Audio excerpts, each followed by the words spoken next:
bombshell hearing in the Senate Judiciary Committee yesterday. Did you know that Meta built an undersea data hose right into China and gave Meta users data right to the Chinese Communist Party? Oh Lord. The willingness to censor was not the only troubling thing I witnessed. I watched as executives decided to provide the Chinese Communist Party with access to Meta user data, including that of Americans. Okay, I promise you guys, I'm not some China hysteria, fearmonger kind of guy.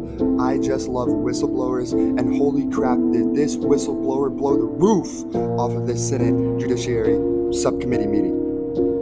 All right, let's get into it. And as always, 5 minutes of questioning we're not even doing that. Let's just jump straight into some of this testimony from this whistleblower. Whoa.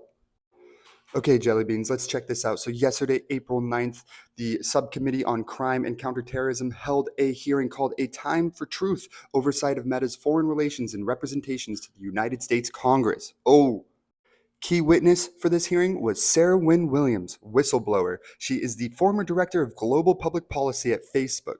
She did great. Wow. Okay, so what went down at this hearing? Hint, hint, it kind of has something to do with this lad up here. Okay, back in 2018, Mark Zuckerberg actually testified in Congress during this hearing.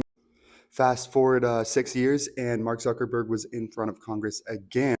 Why does any of that matter? Well, new whistleblower has come forward saying, hey, yo, Mark may have lied or fabricated some stories during those congressional hearings, and I got the docs to prove it, baby. All right, enough of me. Let's jump into this hearing and see what Miss Sarah Wynne Williams has to say. Facebook's secret mission to get into China was called Project Aldrin and was restricted to need-to-know staff. There was no bridge too far.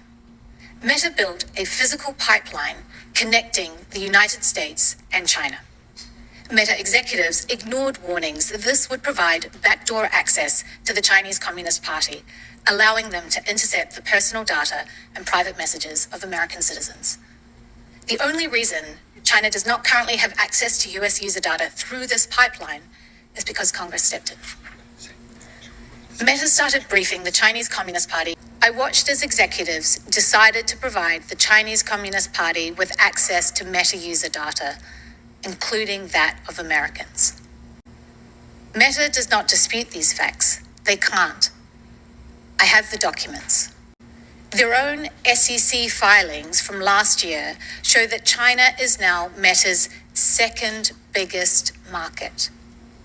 Whoa, okay, can't say much about China being your second biggest market. I'll leave that to the market.